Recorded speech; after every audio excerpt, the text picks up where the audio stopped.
Ito guys, pag-aralan natin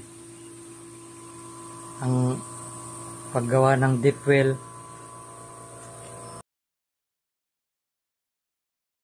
Itong deep well na to ay supply sa resort, sa mga yung tubig, supply sa mga room, sa hotel room, at sa mga garden, pangdilig ng garden, at sa swimming pool. Kung mapapansin nyo guys, ang water pump natin, dalawa. Ito ay 2 horsepower. Ito ay 1 horsepower na deep well jet pump na Inco. Inco lang. Ayan. Mura lang yan. Pero nakakasurvive naman. Nasa 17 months na namin ginagamit. Ang dati dito ay mga centrifugal na deep well pump. Dito nakapwesto, na palitan na namin ng nasira na sila. Kaya pinalitan naman namin ng jet pump na submersible. Ito ang control nila. Kaya lang guys, medyo sira-sira pa. Kasi kung mapapansin nyo, yan ang tama ng tubig. Kasama itong tinamaan ng tubig, nagkasira-sira ang mga control natin. Hindi pa nakakabili sa ngayon. Ang nabili pa lang ay yung tangke, na bago naman ating tangke. Ayan, tom steel. Subukan naman natin at makapal ito kumpara dun sa nauna. Nang nasira yung butas yung pinag-weldingan na unang tangke, tumama ay dun sa mga control. Kaya nagkasira-sira. Ito naman ang pressure switch natin. Dapat 40 PSI lang kasi masisira yung tangke or yung mga linya ninyo ng tubig, mga dugtungan ay masisira din kapag dinagdagan pa natin ng pressure.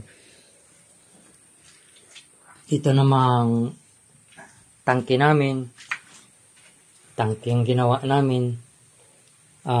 Ibinao namin yung culvert hanggang makarating siya sa mas matigas, sa bato. Ilalampas ninyo sa lupa hanggang makarating sa bato para hindi gumuho. Pangalawa ay maging malinis ang tubig sa dahilang ang bawat dugtungan ng culvert ay pupunuin niya ng simento para pagtigas hindi makapasok dun yung bukal na galing sa ibabaw ng lupa. Hanggang kung mayroong tubig sa ibabaw ng lupa, mag-iilalim sa gilid nitong culvert, mapipilter siya ng lupa hanggang dumating siya dun sa huling dugtungan na bato. Malinis na siya kasi malalim yung dinaanan niyang lupa.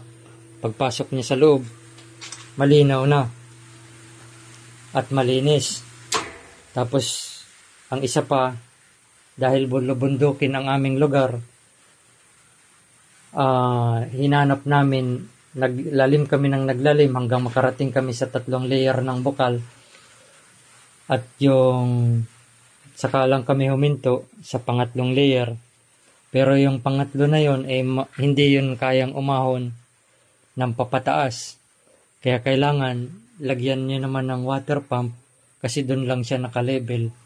Kahit tag-init na, matinding tag-init, may bukal pa rin yung pangatlong level. Pero hanggang doon lang siya nakalabel sa lalim na yon. Mayroon naman dong drive na 4 na metro para doon siya mag-stack ng tubig. Kasi hindi naman siya umaahon dito sa pinakaibabaw. Ang lalim nito guys ay nasa 12 meters. Tapos may drive na 4 meters. Ang luwang niya 1 meter. Ang luwang sa ilalim. Tapos yung drive 1 meter din ang luwang. Hindi, mas malaki pa. Kasi masusuko kami kung kaya namin yan pagda-drive. Kaya mas mataas yun. Tapos ito namang pressure tank. kailangan huwag niyong pupunuin ng puro tubig. Kailangan nakasara na lahat bago ninyo buksan para halimbawa ang tubig niya sa loob hanggang dito lang. Itong rest ay hangin na. Magiging magpipressure siya ng tubig. Magkakaroon ng pipigain niya yung hangin dito sa loob. Yun naman ang magtutulak kapag nag-automatic ng mag-off. Yun naman ang magtutulak papunta sa mga room ng tubig. Ito namang linya natin na diuno. Kasi kung lalakihan natin, marami tayong i-reduce pagdating sa dulo. Kaya kailangan lang natin ng diuno. Pero kukulangin naman yan sa dami ng room. Kaya dinalawa naman natin yan. Ito. Naka-liter yan dito. Ito 1 in 1 half. Magiging dalawa na siyang diuno. Ito ay papunta sa tangke. Ito ay papunta ng direkta doon sa mga room.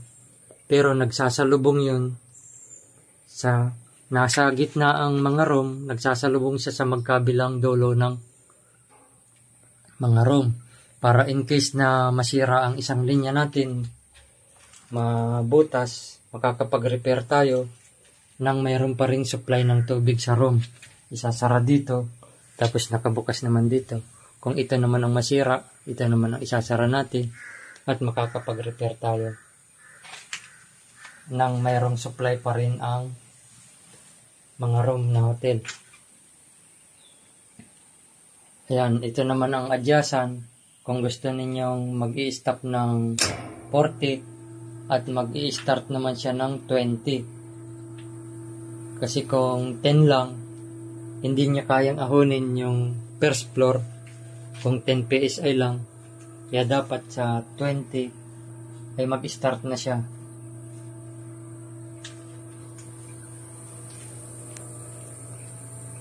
Ito naman ang pump natin na 2 horsepower para sa swimming pool. In case na maglinis tayo ng swimming pool at madrain yung water, mabilis natin masusuplayan kasi malaki naman itong pump natin. Ang supply niya ay 2 inches ang hose.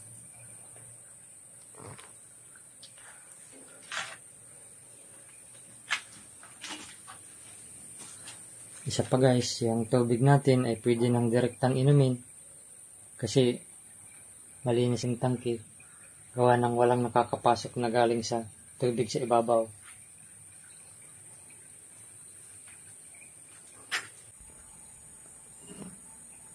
Isa pa guys, kapag ang pressure natin ay lumampas sa 40 PSI, maaari na niyang masira ang mga tangke. Mabubutas or magkasira-sira ang ating mga linya ng tubig sa mga dugtungan or sa mga dugtungan ng gripo, mapuputok kasi pag sumobra siya ng 40 PSI. Itong 40 PSI ay kaya naman ang umakyat ng 4th floor na building. Malakas na siya, sapat na yung 40 PSI na umakyat ng 4th floor. Kung mas mataas pa ang inyong building sa 4th floor, ay kailangan nyo nang magdagdag ng isang toser na yun ay magtutos na isa pang water pump para iakyat niya man niya sa mas mataas na building. Kasi kung pipilitin nyo yung paakyatin yung tubig sa 6th floor na at mas mataas pa sa 6th floor, ay ang masisira nyo naman ay mga linya ng tubig sa mas mababang lugar. Ito guys, kasama na rin mga gagamba. Hindi na natin yan aalsin kasi yan ay nakakatulong sa paghuli ng alikabok at ng mga kulisap. Nadidikit sila dyan para hindi makakatulong na rin siya para maging malinis. Nag-ayos tayo ngayon ng linya kasi may leak dito. Kailangan guys walang leak na kahit kaunting-konti kasi nga magiging mapupuno ito ng tubig kapag may leak ang inyong mga dugtungan. Hindi na siya magiging pressure tank. Kasi pag puno na ng tubig, hindi naman compress ang tubig. Hindi siya magbibigay ng pressure. Ang kailangan, kalahati tubig, kalahati hangin. Para pag compress niya yung hangin at nag-off na yung water pump, yun namang hangin ang magtutulak dun sa natitirang tubig. Para manatili yung tubig sa tamang pressure.